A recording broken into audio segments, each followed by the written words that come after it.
Statistik tidak berbohong. Meskipun kamu telah sepenuhnya didoktrinasi dan dicuci otak dengan dogma ideologi kiri yang utopis, statistik tidak berbohong. Dan cepat atau lambat, kamu harus menghadapinya. Jadi saya akan menunjukkan beberapa statistik kepada kamu dan kemudian saya akan menunjukkan dunia nyata. Contoh bagaimana orang-orang dari negara dunia ketiga, orang-orang dari negara atau budaya yang kurang berkembang, secara keseluruhan menjadi beban bagi negara kesejahteraan. Lihat ini, klaim tunjangan per 1.000 orang dari tiap kewarganegaraan di Inggris. Di urutan teratas ada Kongo, Irak, Afghanistan, Aljazair, Eritrea, Suriah. Dan lihat ini per 1.000 orang.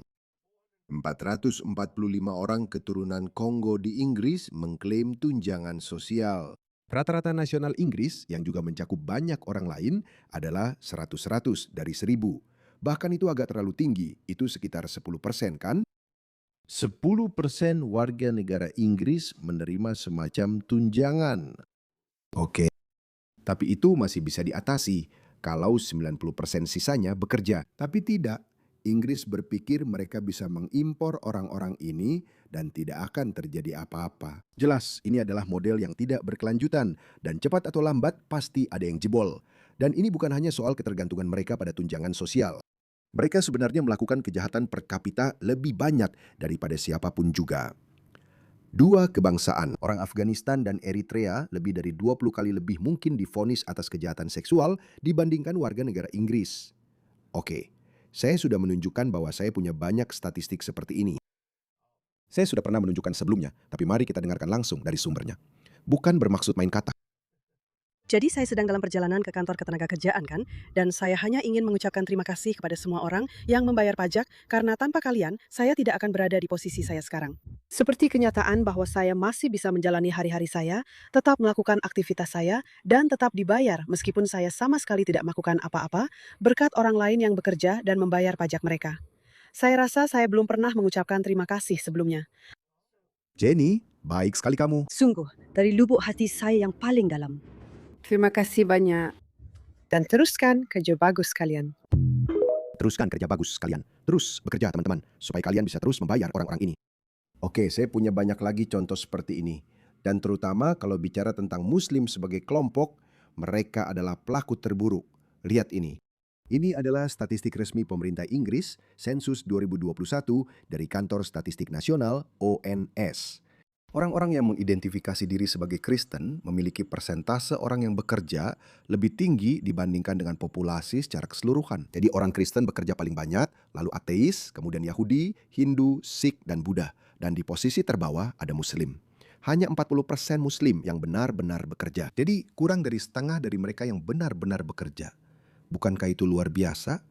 Saya penasaran kenapa bisa begitu. Mungkin wanita ini bisa memberikan penjelasan tentang hal ini. Sudah berapa lama Anda tinggal di London? Umur saya 25 tahun. Dia sudah 25 tahun di sini. Dan bekerja? Tidak. Ya. Suamimu bekerja. Suami saya sakit. Suami juga sakit. Dia juga tidak bekerja. Keduanya, Anda bilang keduanya sakit. Ya, benar. Keduanya tidak bisa bekerja. Tidak. Tidak. kamu kelihatan cukup sehat. Menurutku, kamu terlihat cukup sehat. Sakit apa yang kamu derita? Keduanya tidak bisa bekerja. Tidak. Dan apakah tidak ada kemungkinan bahwa karena penyakit Anda tetap bisa menemukan pekerjaan yang mungkin tidak terlalu berat? Ya, suami saya ingin kuliah. Suami saya ingin kuliah, tapi Dulu ingin kuliah. Tapi ya, merasa terlalu bodoh untuk kuliah. kelihatannya tidak begitu. Tapi tidak berhasil. Beruntung. Karena penyakitnya ya, Ya, dan belajar bahasa. Seberapa sulit itu? Sedikit sulit. Apa? yang Anda lakukan. Sepanjang hari jika Anda tidak bekerja, saya sibuk di rumah. Berjalan-jalan. Di luar. Berjalan di luar. Oh, harimau itu kencing. Oke, tonton video ini. Ini mungkin bisa memberi penjelasan lebih lanjut tentang ini. Ini adalah Every Warwick yang asli. Wali kota London adalah seorang Muslim. Wali kota Birmingham juga seorang Muslim. Wali kota Leeds adalah seorang Muslim. Wali kota Blackburn adalah seorang Muslim. Wali kota Sheffield adalah seorang Muslim. Wali kota Oxford adalah seorang Muslim. Wali kota Luton adalah seorang Muslim. Jadi maksudmu mereka tidak bekerja? Mereka bekerja. Mereka sedang mencari cara untuk menghancurkan negaramu. Aslan, wali kota Oldham adalah seorang Muslim. Wali kota Rochdale adalah seorang Muslim. Semua ini dicapai hanya oleh 4 juta Muslim dari 66 juta penduduk di Inggris. Saat ini, di Inggris, ada lebih dari 3.000 masjid. Ada lebih dari 130 pengadilan syariah di Inggris. Dan ada lebih dari 50 dewan syariah. 78% perempuan Muslim tidak bekerja dan menerima tunjangan negara serta akomodasi gratis. 63% Muslim tidak bekerja dan menerima tunjangan negara serta perumahan gratis. Keluarga Muslim yang menerima tunjangan negara rata-rata memiliki 6 hingga 8 anak yang semuanya menerima akomodasi gratis. Setiap sekolah di Britania Raya diwajibkan untuk mengajarkan tentang Islam. Nama bayi yang paling umum di Inggris adalah Muhammad. Ini bukan imigrasi, ini adalah invasi. Ini adalah invasi. Ini adalah invasi, teman-teman. Tidak ada cara untuk mempermanisnya. Tidak perlu mempermanisnya. Lihat orang ini. Bahkan Polandia pun tidak aman. Saya terkejut melihat ini. Lihat ini. Seorang migran Arab yang tinggal di Polandia menjadi viral. Lihat ini. Seorang migran Arab yang tinggal di Polandia menjadi viral karena mengejek orang Polandia yang membayar tagihannya. Dalam video tersebut, dia dengan nada menyejek mengatakan kepada orang Polandia untuk bekerja 12 hingga 14 jam sehari agar dia bisa hidup nyaman dari tunjangan dan bantuan sosial Polandia. Jadi, masyarakat Eropa Barat ini, bukan Polandia maksud saya, masyarakat Eropa Barat membangun negara kesejahteraan dengan asumsi bahwa sebagian besar orang akan bekerja. Dan begitulah cara Anda mengembangkan budaya. Begitulah cara Anda membentuk kebiasaan kerja. Ketika saya pertama kali datang ke Australia, saya melihat sebagian besar orang bekerja. Ya, memang ada beberapa pemalas yang mengandalkan tunjangan, penipu Centrelink, tapi sebagian besar orang bekerja. Bahkan beberapa orang yang saya kenal yang menerima tunjangan Centrelink, mereka berusaha keluar dari kondisi itu dan mencoba menghasilkan lebih banyak uang karena Centrelink hanya memberikan yang paling minimum. Tapi bagi orang-orang yang datang dari budaya yang keras, di mana pemerintah mereka sama sekali tidak memberi apa-apa, mereka menganggapnya sebagai uang gratis. Begitulah cara mereka melihatnya. Dan mereka tetap seperti itu selamanya karena budaya itu penting. Dan inilah yang terjadi. Para migran ini mengeksploitasi Prancis, Inggris, Jerman, dan Swedia. Semua negara ini sedang dieksploitasi, sementara penduduk aslinya yang membayar. Mereka membayar pajak dan mereka tidak mendapatkan apa-apa. Mau lihat lagi? Lihat ini. Lihat pria Somalia ini. Kerja seharian penuh, tapi kamu nggak dapat apa-apa. Terima kasih sudah bekerja keras supaya saya bisa di rumah seharian dengan santai. Saya bisa pakai EBT saya. Kerja buat saya, anak kulit putih, cewek, ya kerja buat saya. Kalian hewan kulit putih sialan. Kerja buat saya. Ya, kalian kerja buat saya, sialan. Dan pemerintah AS bekerja untuk saya. Kalian semua kerja buat saya. Sekarang mulai kerja. Bayar pajak itu. Biayai saya dan orang-orang saya. Baiklah, ini lab saya. Saya yang mengendalikan tempat ini. Ini adalah realitas saya.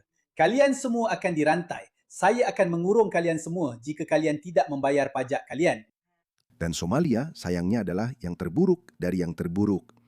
Jelas kami punya data kuat dari beberapa negara. Lihatlah tolong, ini dari Denmark, statistik resmi Denmark dari situs web pemerintah mereka, Kementerian Keuangan Denmark. Orang Somalia, lihatlah itu. Mereka 20 kali lebih mungkin melakukan pemerkosaan. Dan rata-rata satu orang Somalia rata-rata membebani pemerintah sebesar $30.000. Dan disinilah rata-rata nasional yang terdiri dari orang-orang Denmark. Lihatlah itu, 1x sampai 20x. Jadi mereka memperkosa dan menjarah, keduanya sekaligus, pisahkan oleh pemerintah kita yang pro-multikulturalisme. Lihatlah wanita muslim ini. Tidak berhak berada di sini. Apakah aku sudah bilang kalau aku berhak berada di sini? Itulah sebabnya aku mengerti dan mendukung sebisa mungkin. Dan menggunakan uang pajakmu di sini. Untuk segala macam hal. Mereka sangat marah, teman-teman. Mereka sangat marah. Lihat ini. Dia mengatakan itu di depan kamera hanya untuk membuat tuan rumah Eropanya kesal. Dia hanya mencoba membuat mereka marah. Karena entah kenapa dia sangat marah. Karena dalam pikiran mereka, mereka punya keluhan yang sah. Dalam pikiran mereka, mereka percaya negara mereka jadi kacau karena Barat. Itulah kenapa dia sengaja membuatmu kesal. dia memancing emosimu. Kamu bisa punya itu di sini sebagai warga negara Swedia. Aku sangat mendukungnya. Aku sangat mendukung. Dan aku tidak bisa berbuat apa-apa tentang itu. Dia bilang, kamu tidak bisa berbuat apa-apa tentang itu. Aku akan menyalahgunakan sistem kesejahteraanmu semaksimal mungkin dan kamu tidak bisa berbuat apa-apa tentang itu. Terus buat video-video seperti ini, sayang. Terus buat video-video seperti ini. Data yang mengejutkan mengungkapkan dari 50 juta muslim di Eropa yang pada pergantian abad hanya sekitar 0,5 juta. Jadi siapa yang melakukan ini? Seseorang melakukan ini. 49,5 juta muslim masuk ke Eropa dalam 25 tahun terakhir. Dan dari jumlah itu, 40 juta menerima tunjangan sosial dan mereka mendapatkan bantuan sosial. Luar biasa. Kamu harus ingat, ini bukan uang pemerintah, ini uangmu. Sementara kamu berjuang untuk menghidupi keluarga, sementara kamu mengeluh tentang tarif pajak yang tinggi, seperti yang mulai terjadi di Australia juga. Mereka pada dasarnya menghisap darah kita dan kemudian mereka memberi makan para vampir ini. Ini benar-benar membuat marah, bukan? Setiap orang yang bekerja seharusnya marah. Dan lucunya, semua orang yang bilang pengungsi diterima. Dan orang-orang yang pro multikulturalisme ini, semuanya tidak ada satupun dari mereka yang benar-benar bekerja. Kebanyakan dari mereka tidak bekerja karena mereka percaya pada utopia sosialis. Pajaki orang kaya, pajaki para miliarder, karena para pecundang ini tidak pernah menciptakan kekayaan apapun. Mereka tidak pernah menciptakan bisnis apapun, sama seperti Anthony Albanese dan semua orang woke gila ini. Mereka semua hanya pernah jadi karyawan. Itulah sebabnya mereka menjalani seluruh hidup mereka dengan kemarahan, dengan kecemasan. Lihat orang kaya itu, dia punya mobil, sementara saya hanya punya upah minimum. Jadi tahu tidak, saya akan mencuri uang dari orang itu. Tapi orang-orang ini tidak menyadari, semakin banyak Anda memajaki orang kaya, semakin sedikit aktivitas bisnis yang ada. Statistik untuk pengangguran, orang kaya kulit putih juga hidup dari tunjangan. Oke? Jadi ini sampai kuartal keempat 2025 berdasarkan kelompok etnis. Jadi secara keseluruhan sekitar 5,1%. Dan di urutan pertama orang Bangladesh, lalu orang Pakistan. Saya tidak tahu apa itu other. Kulit hitam Afrika, Karibia, kulit hitam Inggris, kelompok campuran multi etnis, Tionghoa, India, dan kulit putih 4,3%. Jadi ini dari Statista, itu sumbernya. Namun tampaknya populasi kulit putih adalah yang paling sedikit menganggur di Inggris Raya. Tapi bagaimana kalau saya coba carikan informasi lebih lanjut untuk Anda, karena Anda sangat tertarik. Siapa kelompok etnis dengan tingkat pengangguran tertinggi di Inggris Raya?